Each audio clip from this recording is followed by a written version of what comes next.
입장을 말씀드리도록 하겠습니다. 수능 시험을 공교육 교육과 과정 내에서 출제해서 수험생의 부담을 덜고 사교육비를 경감하겠다는 취지는 바람직한 방향으로 보고 있습니다. 다만 학년 초부터 교육부 차원에서 체계적으로 안내하고 준비했으면 좋았겠다라는 생각을 하고 있습니다. 6월 모의평가가 끝나고 아직 실채점 결과가 나오지 않은 상황에서 불과 수능이 140여일 남은 상황입니다. 수능 시험 출제 기조나 출제 범위와 관련된 이슈가 나오는 것은 그동안 수능 시험을 준비해온 수험생들과 학부모들에게 상당한 부담이 될 수도 있겠다라고 생각을 하고 있습니다. 앞으로 시행될 9월 모의평가에서 국어 비문학 지문의 융합 출제 여부, 그리고 공정한 변별력을 위한 수능 킬러 문항, 초고난도 문항 변화에 주목할 필요가 있을 것 같습니다. 그동안 일반적으로 6월 모의평가는 출제 방향, 그리고 9월 모의평가는 난이도와 관련된 사항에 주목해 왔습니다. 하지만 이번에는 9월 모의평가를 한번 치르고 이제 불과 70일 남은 그런 수능을 응시해야 한다는 학생들의 부담, 이런 부분에서 혼란이 가중될 것으로 보이고 있습니다. 이번 수능시험 관련 논란에 관한 수험생들의 수능 대비 방안은 갑작스러운 변화보다는 평소 해오던 대로 수능을 준비하는 것이 바람직할 것으로 보입니다. 최근 기출문제와 EBS 수능 연계 교재들을 꼼꼼하게 공부하고 걱정되는 부분은 담임선생님이나 교과 담당 선생님과 상의해서 대비하는 것이 도움이 될 것으로 보이고 있습니다.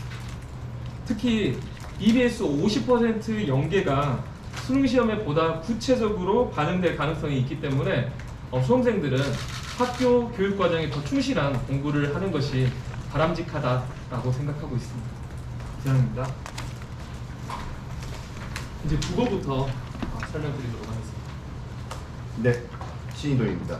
학교에서는 국어 영역을 가르치고 있습니다. 국어 영역 수능 시험 출제 경향성의 전망과 대비 방안에 대해서 말씀드리겠습니다. 정부가 학생에 대한 학력 진단을 강화하고 수능 국어 영역의 공교육 교과 과정에서 벗어난 독서, 통합 교과형 지문 등의 출제를 배제하라고 지시해 학생, 학부모, 그리고 진학 선생님들의 혼란이 예상되고 있습니다. 정부 당국의 의도는 과도하게 전문적이고 복합적인 구조의 글로 학생들의 문해력과 사고 능력을 평가하지 말고 공교육 교과 과정에서 다루는 수준의 글로 평가를 하라는 취지로 이해하고 있습니다. 그렇다면 공교육 교과 과정에서 다루는 수준은 아마도 교과서나 EBS 연계 교재 지문 밖의 내용은 출제하지 말라는 그런 뜻으로 받아들여집니다. 금년도 6월 모의평가는 이런 의미에서 정부의 취지를 어느 정도 부합한 출제가 되었다라는 생각이 듭니다. 문학뿐만 아니라 독서 영역에서도 EBS 연계교재 내용을 전반적으로 많이 반영을 해서 체감 연계율을 상당히 높여놨습니다. 확언할 수는 없지만 아마도 9월 모의평가와 수능의 출제 전망도 6월 모의평가 수준의 출제와 유사하지 않을까 예측하고 있습니다. 어려운 독서 영역 지문을 통해 확보했던 변별력은 문학 영역에서 EBS 연계 교재에서 연계되지 않는 연계 밖 지문들을 통해서 변별력을 확보할 수도 있을 것 같고요. 또는 선택 과목의 난이도를 조절을 해서 변별력을 확보할 수도 있다라고 예상하고 있습니다. 그리고 독서 영역 지문에서 추론적 독해 능력을 요구하는 추론적 사고를 요구하는 문항들을 통해서 변별력을 충분히 확보할 수 있다라고 판단을 하고 있습니다. 국어 영역의 수능 준비는 사실 이전과 크게 달라지지 않았습니다. 아주 어려웠던 독서 지문 대신 학생들이 공교육 교과 과정 내에서 충분히 이해하고 또 공교육 교과 과정을 이수를 했다면 충분히 독해할 수 있는 수준의 지문들이 출제될 것으로 예상이 되기 때문에 수험생들은 지금처럼 EBS 연계교재를 중심으로 3개년간의 어떤 기출문항들을 분석하면서 꾸준히 공부를 한다면 좋은 결과가 예상됩니다. 국어 영역은 이상입니다. 이어서 영어 과목 설명드리도록 하겠습니다. 영어 영역 수능 시험 출제 경향성과 전망 대비 방안입니다. 지난 6월 모의평가 난이도는 기존 6월 시험 그리고 9월 시험과 크게 달라진 점은 없었던 것으로 보입니다. 제공해드린 자료에 나와 있는 오답률 3개년치를 비교해 보시면 큰 차이가 없음을 확인하실 수 있고요. 그리고 원점수 기준 90점 이상인 1등급 비율 측면에서도 이번 6월 시험 아직 정확한 결과는 나오지 않았지만 6에서 한 7% 정도로 추정되고 있습니다. 이는 지난 2022년 그리고 2021년 결과였던 5.74% 그리고 5.51%와 유사한 것으로 판단하고 있습니다.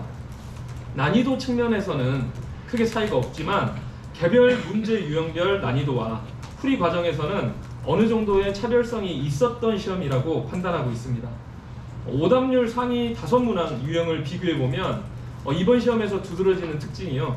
그동안 고난도 유형으로 분류되고 있던 빈칸 추론, 글의 순서, 문장 삽입 유형이 기존에 비해서는 보다 쉬운 난이도로 출제되었습니다. 특히 빈칸 추론 문항에서 오답지의 매력도가 높아서 학생들에게 혼선을 주던 이런 선택지들이 현저히 줄어들었음을 확인할 수 있었습니다. 특히 장문의 문맥 어휘 문항도 지문의 내용 자체는 어려웠지만 EBS 교재와 간접 연계 지문이 이어서 EBS 지문을 그동안 충실하게 공부한 학생이라면 어렵지 않게 해결할 수 있었던 문항이었습니다. 단문으로 출제되는 문맥 어휘 문항도 최근 수년간은 출제되지 않았던 A, B, C 중에서 각각 문맥에 맞는 어휘를 고르는 예전의 방식으로 출제되어 전체적인 체감 난도는 떨어졌을 것으로 보입니다. 이러한 작은 변화들을 고려하더라도 올해 수능 영어 영역에서 기존과 큰 변화는 큰 차이점은 없을 것으로 예상됩니다. 기존의 문항 배열에서 크게 벗어나지 않을 것이지만 특정 문항들이 어렵게 출제되던 이런 경향성에서 벗어나 이번 6월 모의고사와 유사한 형태의 수능이 될 것으로 예상하고 있습니다. 그리고 90점 이상인 원점수 1등급 이상의 비율도 5에서 7%를 맞추겠다는 기존의 평가원 입장에서도 크게 달라지지 않을 것으로 예상합니다. 수험생들도 크게 동요하지 않고 지금까지 해오던 방식대로 EBS 연계 교재 위주로 학습하면서 수능에 대비하면 좋은 결과를 얻을 수 있을 거라고 보고 있습니다.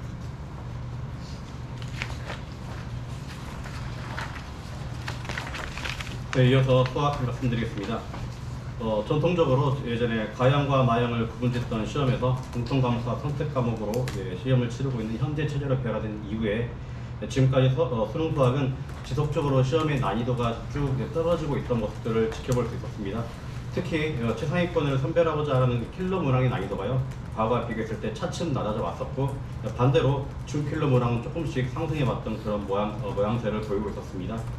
이번 6월 모의평가의 경우에서도요, 전통적으로 어렵게 판단할 만한 29번, 30번 문항들이 모두 적절한 수준으로 배치가 되어서 학생들의 학습 부담을 덜어주기 위한 많은 시도가 보였다라고 판단되고 있습니다.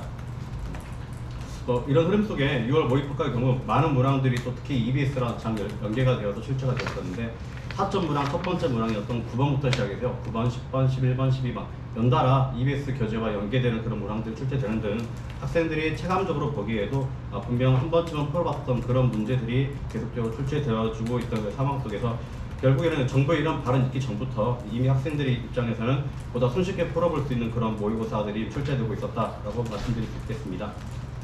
따라서 기본적인 개념 학습에 여전히 충실한 것은 물론이고, 개념들의 연관성을 잘 파악하면서 새로운 출제 유형이 출제될 때 이에 대한 준비를 해보면서 사고력을 높일 수 있는 그런 준비들을 해야 할 텐데요. 무엇보다 먼저 앞서 국어, 영어 교과처럼 EBS 연계 교재를 열심히 공부하는 건 물론이고, 기존에 출제되었던 기출 문제들을 잘 풀면서 공부를 한다 그러면 아무래도 학생들 입장에서는 더 이상 불안해하지 않고 차분하게 자기의 역량들을 잘 발휘할 수 있지 않을까라고 판단해 보고 있습니다. 이상입니다. 간단하게 총평으로 마무리하겠습니다. 수능을 약 5개월여 남겨놓은 상황에서 출제 범위나 방향성에 대해서 지금 학생이나 학부모들에게 혼선을 주고 있는 상황이 발생하고 있습니다. 그렇지만 그런 출제의 경향성 자체가 공교육 내에서 해결할 수 있는 문제를 출제하겠다라는 방향이기 때문에 수험생들은 동요하지 않고 기존에 해왔던 대로 학교 수업에 충실한 방식으로 대비를 하면 큰 문제가 없을 걸로 판단하고 있습니다. 이상입니다.